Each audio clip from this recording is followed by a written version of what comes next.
examine the social determinants of displacement induced by development.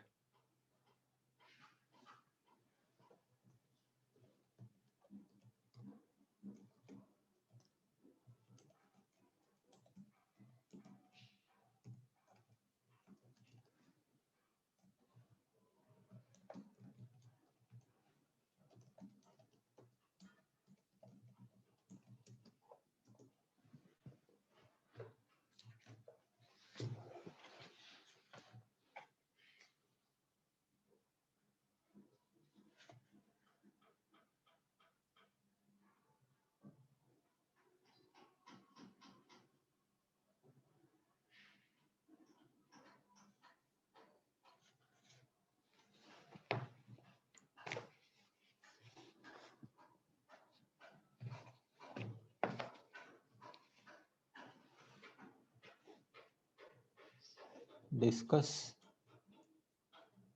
some of the striking issues of development induced imbalances that need urgent attention.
So tell me, social determinants of development induced displacement. Tell me what is meant by social determinant. Please switch on the videos.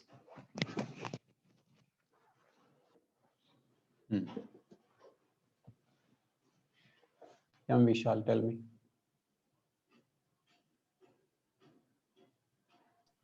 So I couldn't go through the material, but Okay. I can try taking a guess. Okay. Social determinant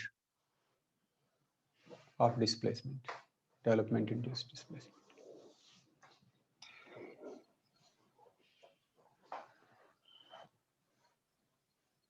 Basically, it could be tribes. Yes. Yes. Tribes more. Okay. Sunil, what do you know about the tribes related data regarding displacement?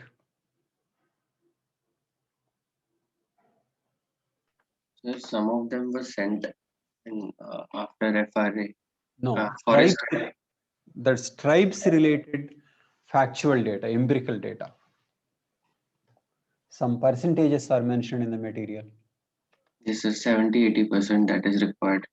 No. Displacement. How many people are displaced? 50 million, yeah.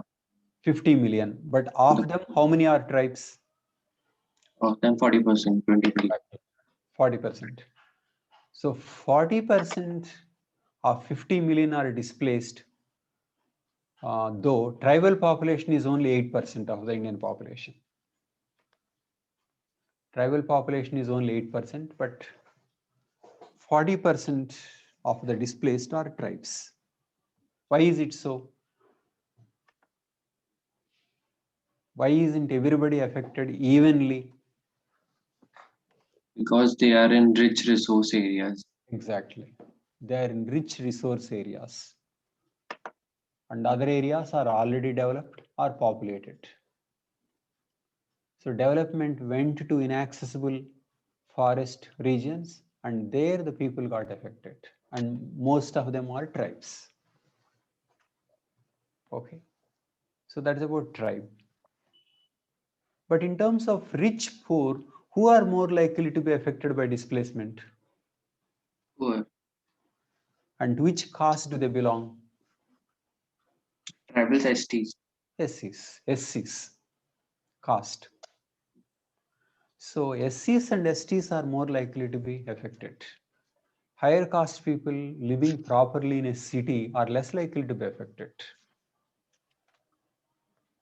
So it is villages. If between town and village, it is villages. Tribe and caste between tribe. Okay, and also better off people will are more likely to be benefited, or for example, more likely to get alternative employment. So it is the more vulnerable sections that face the problem, and they are more likely not to offer resistance. For example, Polavaram, mostly tribes, poorer sections. In fact, Polavaram is conceived in a way that the poor tribals are affected and the rich farmers of the coastal areas and Andhra Pradesh are being benefited. So usually development-induced displacement has class bias. It is an uneven sharing of costs and benefits. Some people bear the cost and some other people get the benefits. Okay, you can take a project, Polavaram project, and then see what are the social determinants. Social determinants are about caste and tribe and class and region. So already developed will develop further. Okay, forest area more likely to be affected. Okay, so that is development induced displacement. Striking issues of development induced imbalances that need urgent attention. Same thing. So what would be the most effective way to deal with this issue?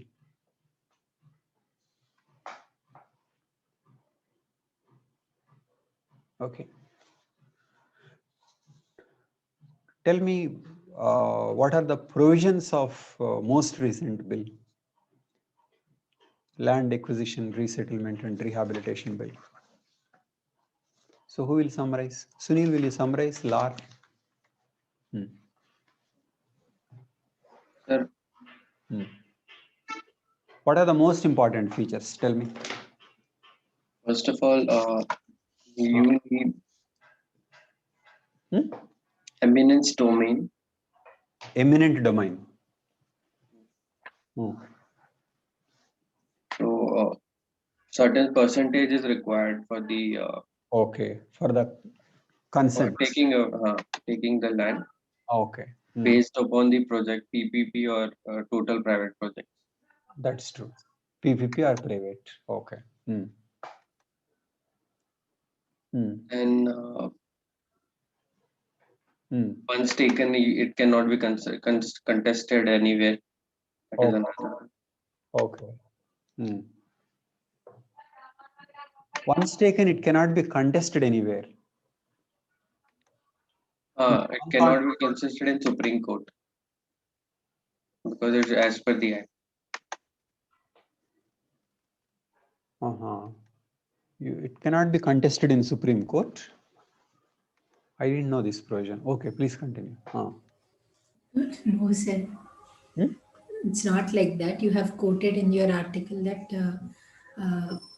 principle of you are explaining in the British context, 1927, how it's not. Okay. It can be contested in. Okay, fine.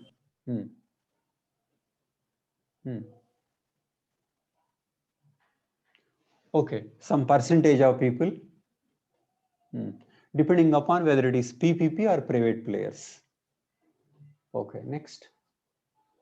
Did you understand why government is involved in the first place?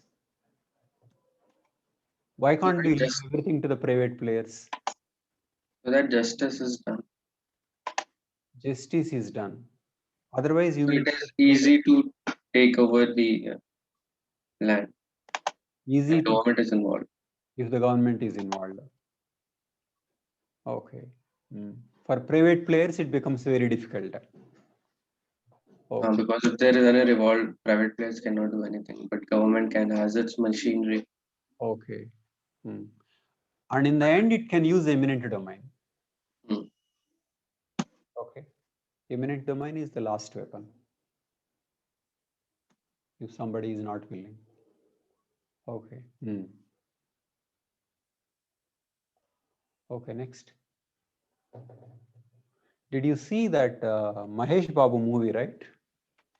So 2 acres of land in the middle. Yes. So Refused to.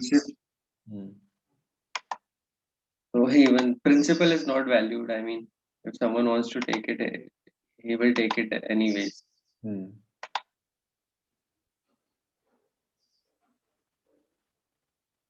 Okay. So what are the most important changes that this particular act brought? Tell me 2 important changes. SIA is important. Yes. Social impact assessment is important. And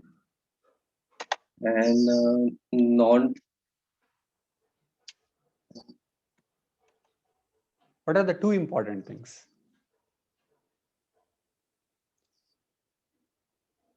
Consent clause. consent is also Percentage of consent plus social assessment, social impact assessment, these 2. Okay. Which includes project affected people also. And then huge compensation. Compensation is many times more compared to the previous. 2 times, 4 times of the market value. And then annuity, lump sum payments, employment, so many concessions. So on the whole, land acquisition becomes much costlier after this particular act. That is the reason politicians didn't want actually, and the private players also didn't want.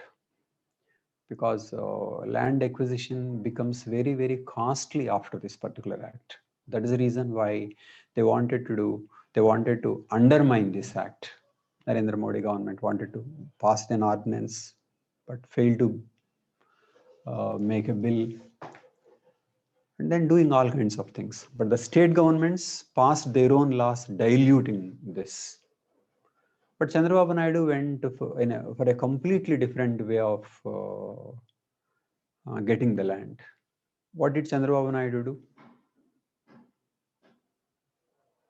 How did he get this much land for Amaravati project? they know where the projects are likely. They know where the projects are likely to come up. And No. How did he get the land from people of Amaravati? That is a completely different model. That's called land pooling. Land pooling. Land is contributed by the farmer and he remains as a part owner of what he contributes. So any appreciation will benefit the farmer. It is a very, very innovative procedure. I did not discuss in this article. Land sharing, land pooling is an extremely innovative measure. So a part of it is still owned by the farmer. So as the land value shoots up, farmer gets benefited. Whereas in this act of LARR, farmer is giving his land and taking some compensation, resettlement, rehabilitation, whatever, but he doesn't own the land anymore. Whereas in land pooling, he owns the land. Sir, but LAR has this provision of giving back the land in case if it's not used. That's Also, true. In case land is not used, But Also, 40% profit. That is also when the land progress. is sold, but there is nothing to do with the ownership. When land is sold to somebody, 40% profit. If the land is unused, land bank or to the farmer. But there is no mention of retaining the ownership. That is how Amaravati is a hugely successful model. So much that the people are complaining. The government says you take the land and the people are saying no, we can't take the land. That's a very strange thing. So thousands of acres Chandrababu Naidu got, not only at Amaravati, at other places also. But then he showed that it is going to develop so much and people contributed. But all that was not true. It was an illusion. He sold videos and then took the land. So that's a different thing, whether there would be a real appreciation of the land or not. Okay. So I discussed these issues in a separate book on Andhra Pradesh economy. So Amaravati was a very bad model. Okay. But in terms of successfully getting the land, Amaravati is a very good model. Whether the selection of that place is right or wrong is a different issue. That's not the right selection because it's a fertile region plus environmentally that is not good and there are many other issues. But the way he acquired land is very innovative. And because of this act, land acquisition became very costly. So land pooling is easier. And for land pooling to be possible, companies should propose an attractive investment, make it an attractive investment. And then making it a partner in the developmental process. So it is a win-win situation. So land from Amaravati farmers is not forcibly taken. They gave voluntarily.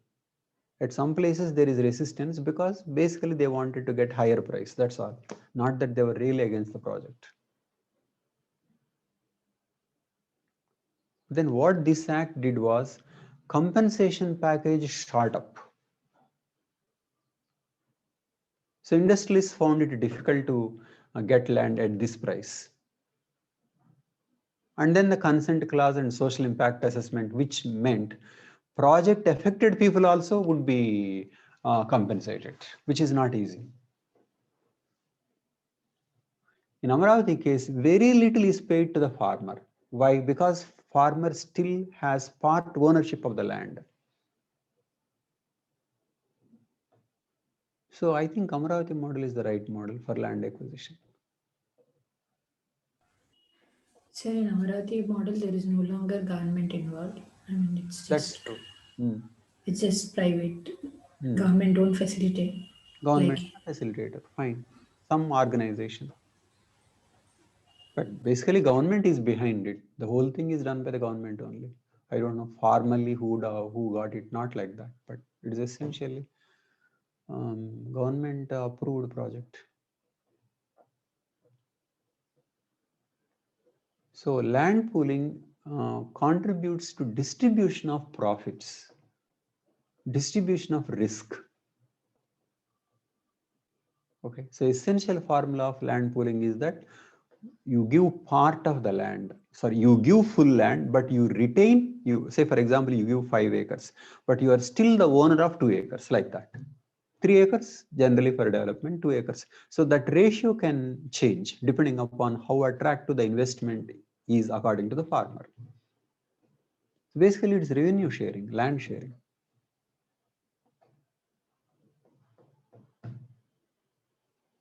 Okay, so what in this act done is compensation went up.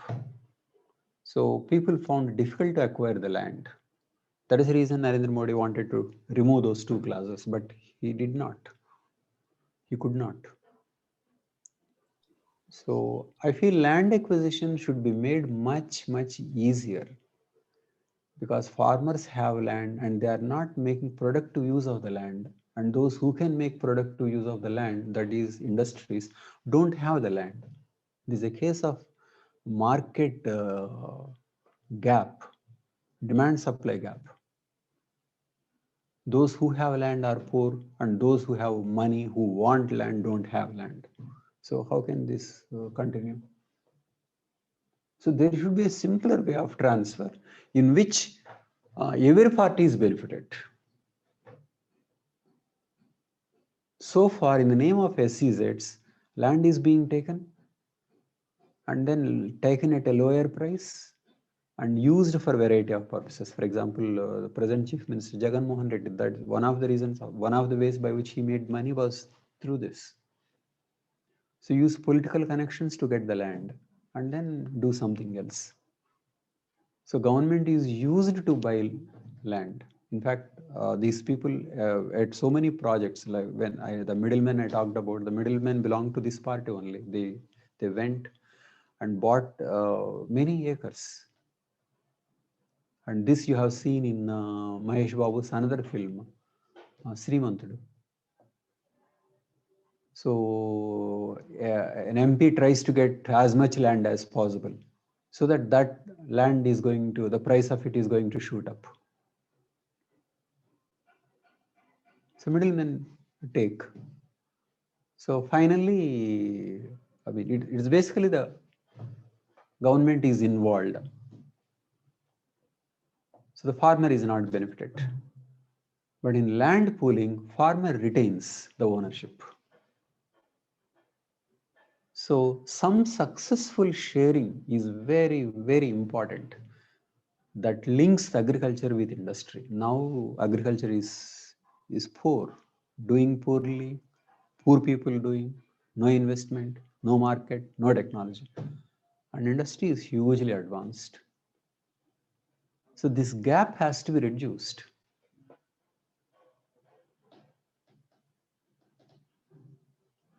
Haram, you have something to say?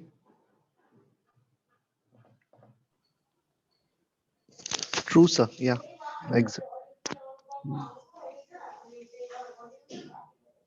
So you need an effective transfer system.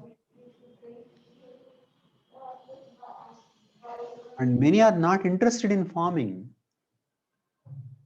In fact, they are doing simply because they do not know what else.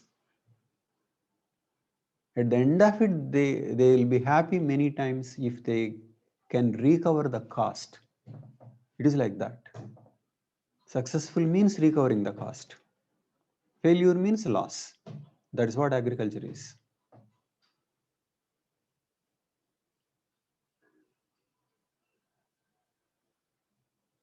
So land has to be transferred. Land records have to be made transparent. Land sale has to be easy. There has to be more commodification, commercialization. It should be much easier process and it will be more inclusive.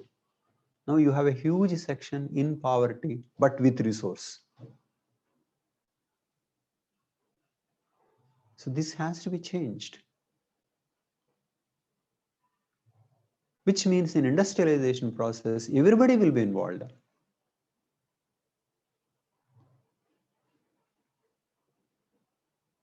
It's not only for industrialization, anything. People want land and those who have land are not willing to sell. That is the problem.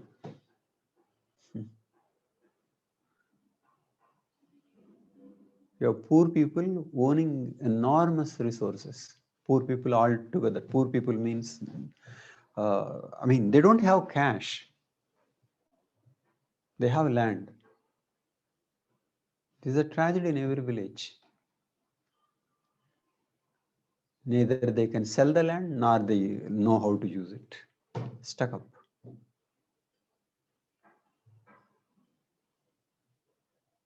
So land transfer is one very important thing. In fact, Narendra Modi government is very much convinced, but he is not thinking in terms of justice. He thinks industrialization is the way, but somehow you get it and those people are not doing well. All right. But the question is, you move in a way that there is justice.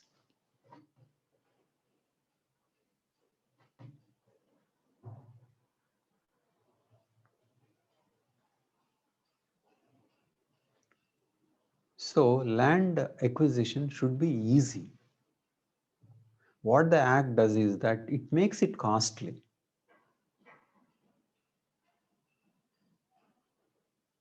Okay, so better alternative can be some kind of sharing. Land pooling, I believe, is much better. But I don't think this act discussed land pooling in itself.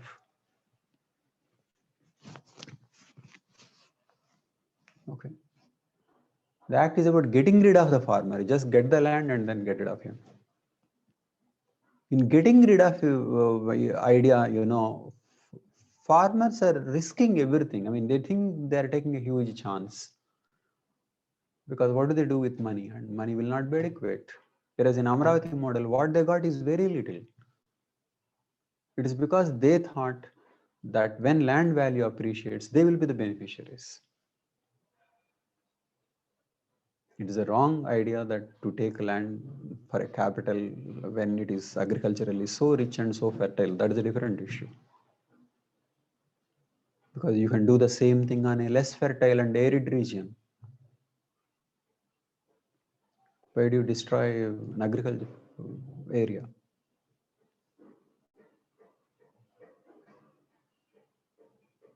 So land acquisition is very important. Justice is very important. Partnership in developmental process is very important. And if the right model, people would love to participate because agriculture is doing so badly that people are not attached to the land.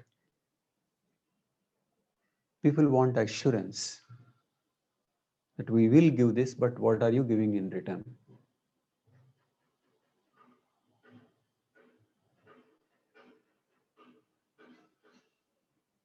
In fact, even for agriculture to do well, you need industry.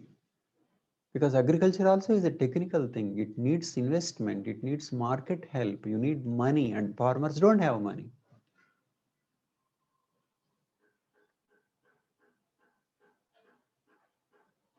In a village, if a family is doing well, it is not because of agricultural income. It is non-agricultural income.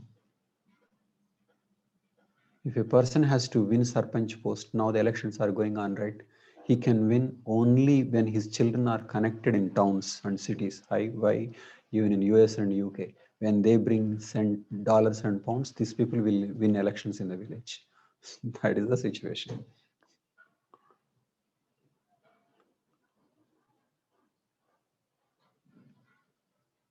That is the pathetic state in which agriculture is.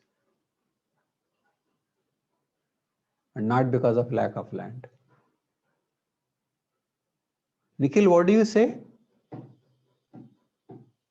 Sir, quite true, sir. In Jharkhand, when I see there are like few more things Please tell me. I will ask at the end.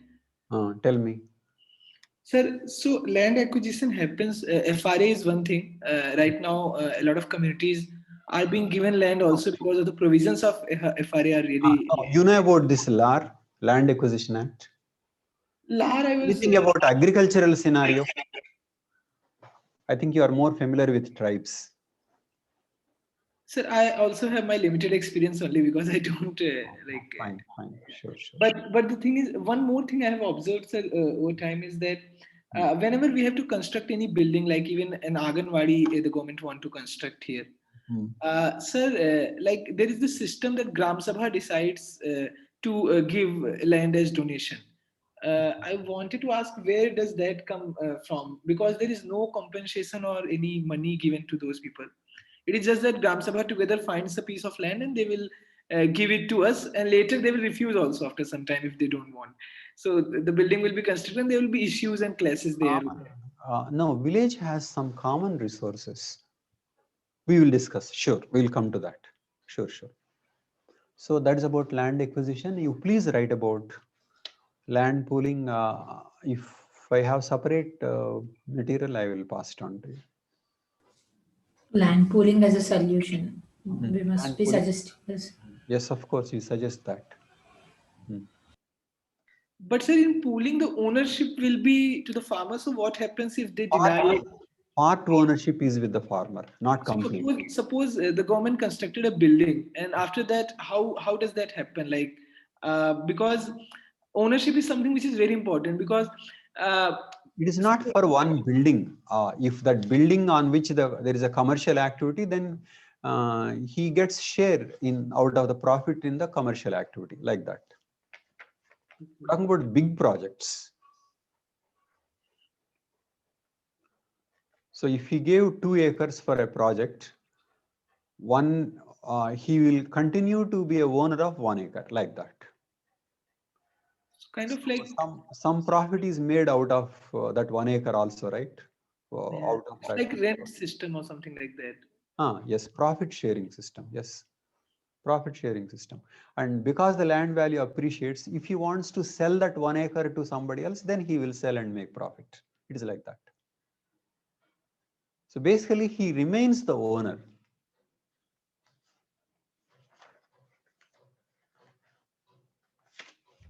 Sir, in this model, there is still a scope for exploitation to the farmer. Which one? Land pooling. Uh, There is still scope of exploitation to the farmer. in fact, I didn't know this land pooling at the time I was writing this book, 2010. But I thought of something like this, and there is a cartoon where this is an industrialist, and farmer is saying, "Saab, you be my tenant for the next 50 years." So in this book, be my tenant for the next 50 years. So finally, Amaravati model is like that. Deepika, please. Sorry. So there is still scope of exploitation to the farmer in this model. How? You mean in land pooling or in this model? Land pooling. How? The farmer, if he is not doing well in the agriculture, he is pretty much helpless. Okay. So he might give it at a lower price, or he might not have the bargaining powers because he might not have a lot of land. He might have a small share. And No, all land is bought around, I mean, according to a particular formula. It is about farmers on the whole will arrive at the price. He is not bargaining with each farmer. It need not be like that. So a farmer may be small, but his land will be valued at a particular demand and supply price, at a market price. Unless some middlemen buy in advance and then sell to the company later. These kinds of things also are possible. But definitely it is not company versus one farmer. It's company versus farmers. And definitely one farmer gets to know at what price the other farmer is selling. So they become united.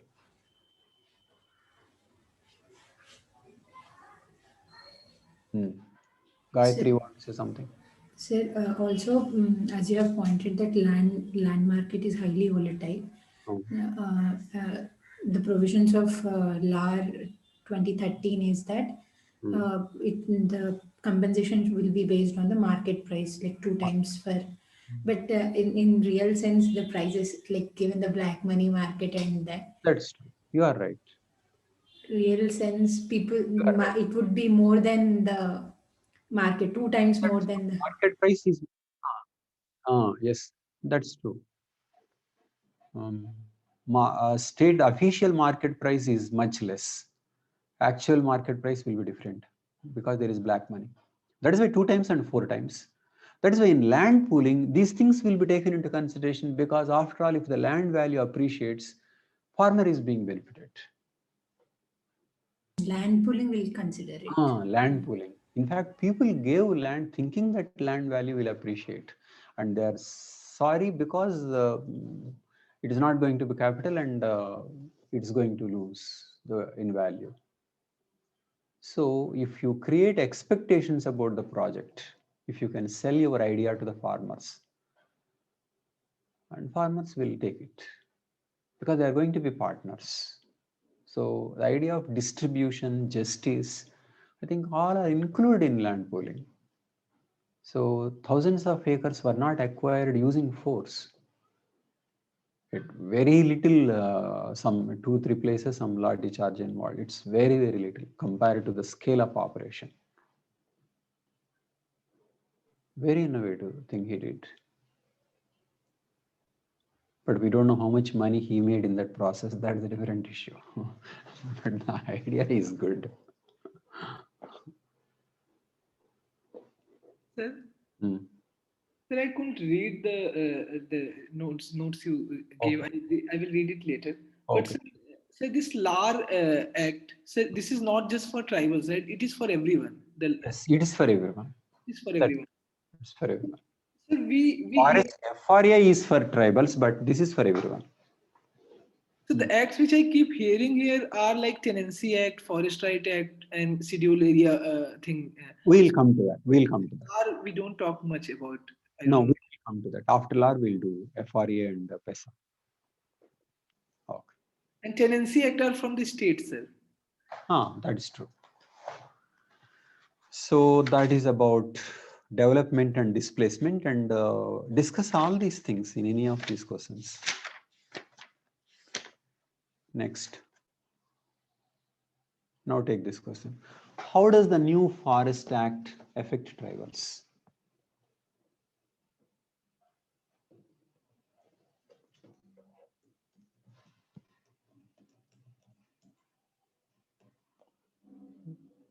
How does the new Forest Act affect tribals?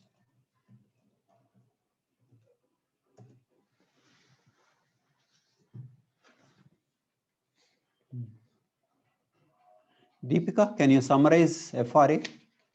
What are the main provisions? Tell me, why is it called rights? So it provides some rights to the forest dwellers, for tribes and also otherwise, who have been living there for a long time and depending on forest for livelihood. Livelihood. What kinds of rights? So Do it they have a land right? they have the right over the land, Land. Okay, that is one. over resources. Okay. Fixed amount per family. Yes, sir. Land. And then They have how right about forest produce. forest produce, Okay. and other How about hunting? Are they given rights to hunt? no, No sir. rights to hunt. Only forest produce. And living, suppose they are living there. They have a right to live in those areas. Basically, living, forest produce, and land. That's all. Not right to hunt. Not like that. Okay. But who will decide these rights and where are they being recorded? The Gramsabha has to. But do you know what is the meaning of Gramsabha? What is the difference between Gramsabha and Panchayat Council? Not sure.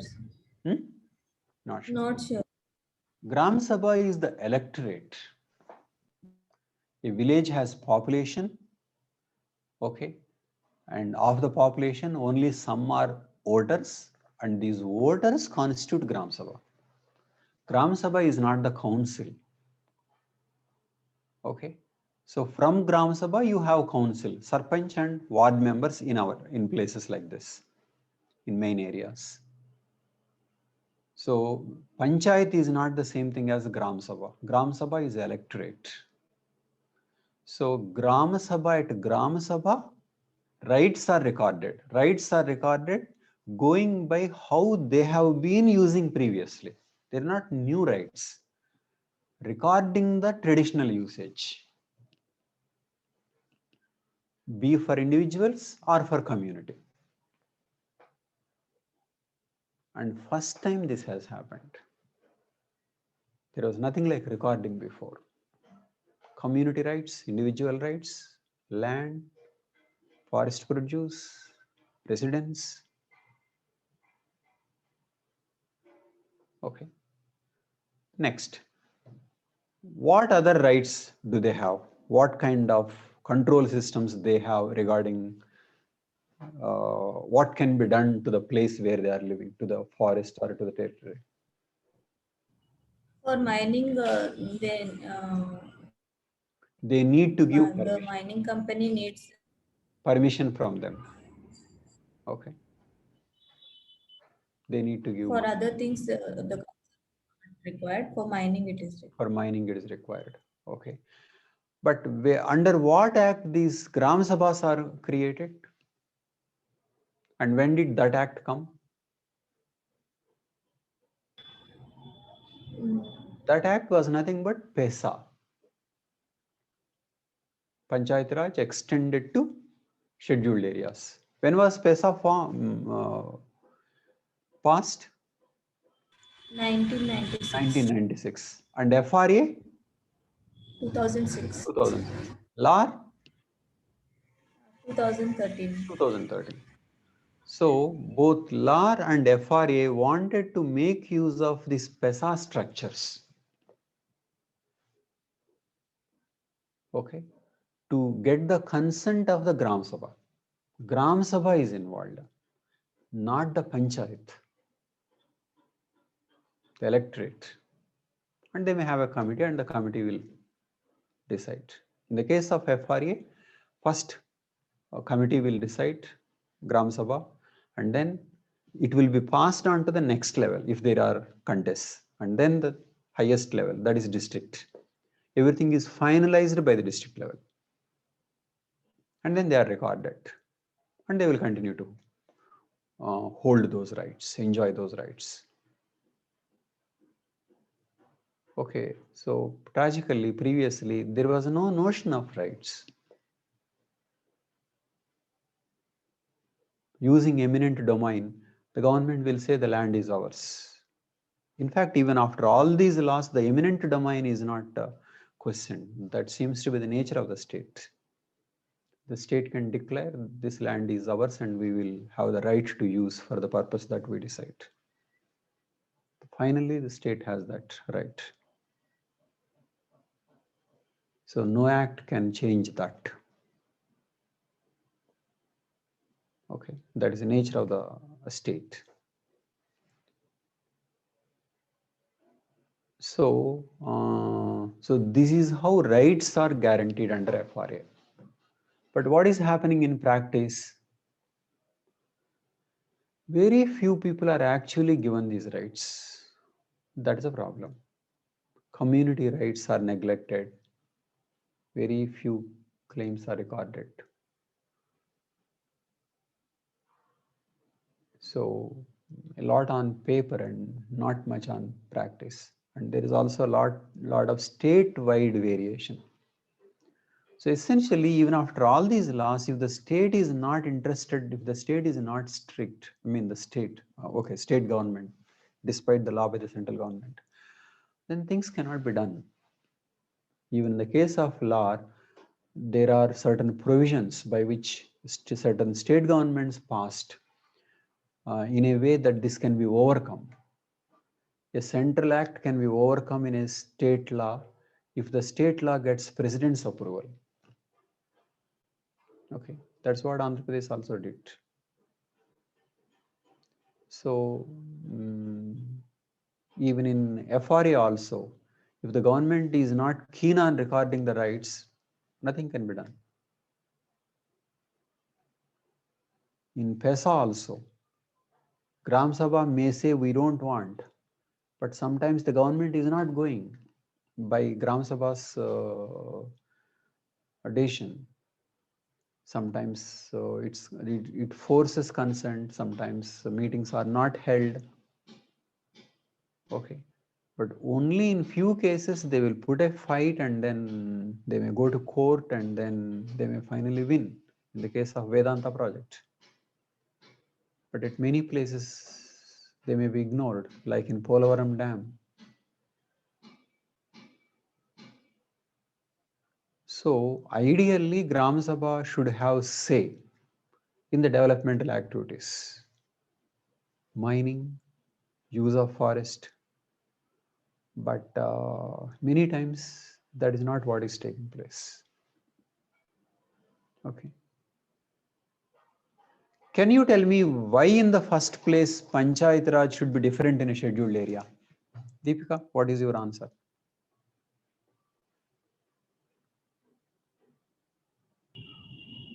Mm. First important reason why Panchayat Raj should be different in scheduled area.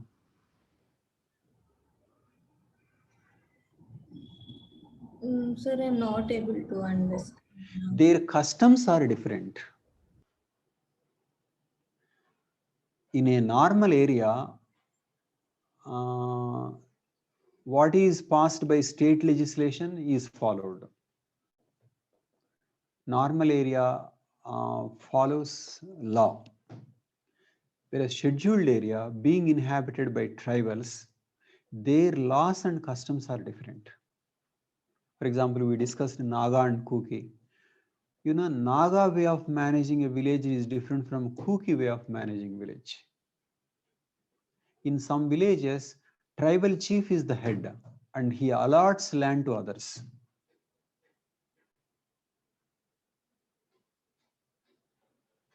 Okay, in some other village, it may not be like that. So there are tribal customs and there are tribal ways of managing resources. Shifting cultivation, how is it being done? Hunting, gathering, how is it being done? So they did not want uniform state law to be imposed on local institutions. So PESA is one way of protecting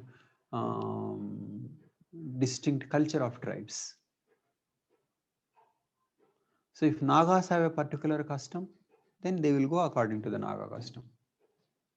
If Kukis have, Gonds have, like that.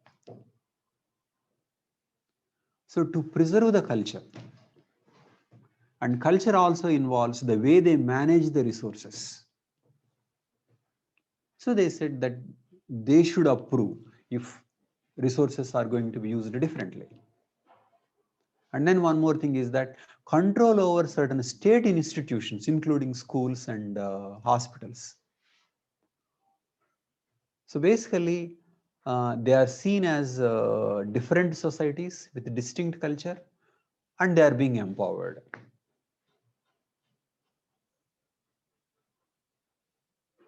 And ST reservation, 50%. So legislative power, executive power, and even judicial power, ability to settle certain disputes. Okay. Why is it there only in scheduled areas and not in tribal areas? Sir, I think they have better provision with autonomous district. Exactly. Tribal areas have completely different provisions because that's already included in a tribal area. Whereas in a scheduled area, you only have those things that the governor is expected to do. But this is about local governance. Okay, so these things are institutionalized in a tribal area. Autonomous district councils, regional councils, they are there anyway. But here, in a scheduled area states, scheduled area is a huge thing. Regarding scheduled area, there is a tribal advisory council, governor special responsibility, but it doesn't say anything about the local. And PESA deals with the local. You write this also when you're talking about tribal administration, constitutional provisions. This is a constitutional provision.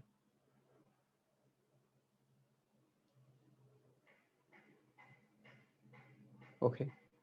So protecting culture means not simply some vague custom, but resources, the way resources are managed, decision-making power over the territory.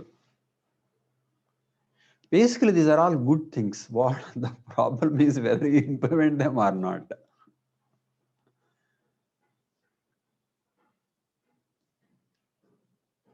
Okay, so PESA is really good, FRA is really good. It's about implementing. Why there is a problem with implementation is that ours is a highly centralized system. Few politicians decide, and few politicians decide on the basis of certain dominant classes and castes.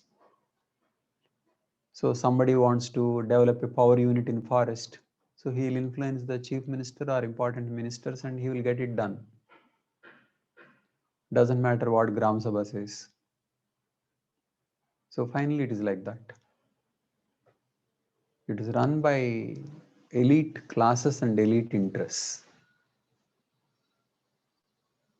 But then some law is better than no law, because some people, some enterprising people can use the law and then say this is unlawful, illegal. But if there is no law, you can't even talk about it.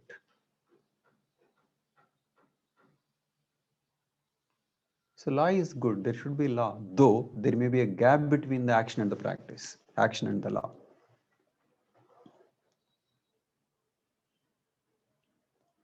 So Gramsabha having to give consent for a particular use of territory is a good thing. Okay.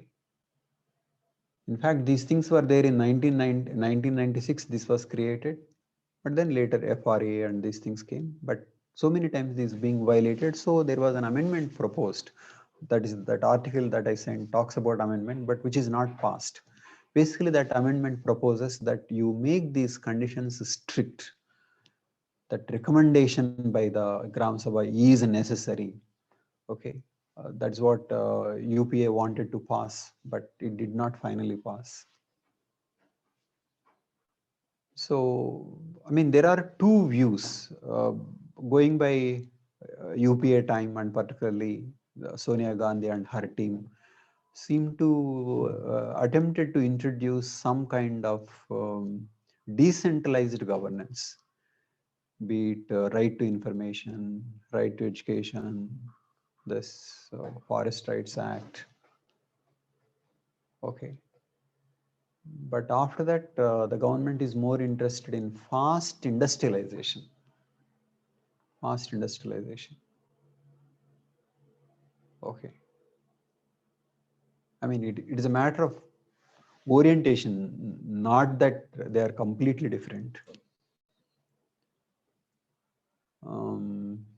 But some kind of, there are thinking differences, no doubt about it.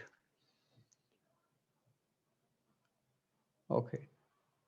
But anyway, social sciences are more about how to have more growth, but about justice.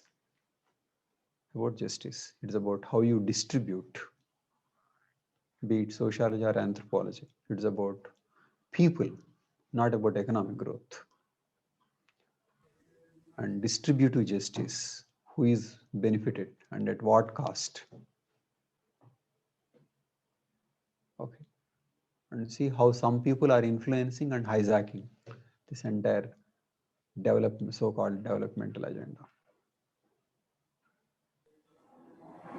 Okay.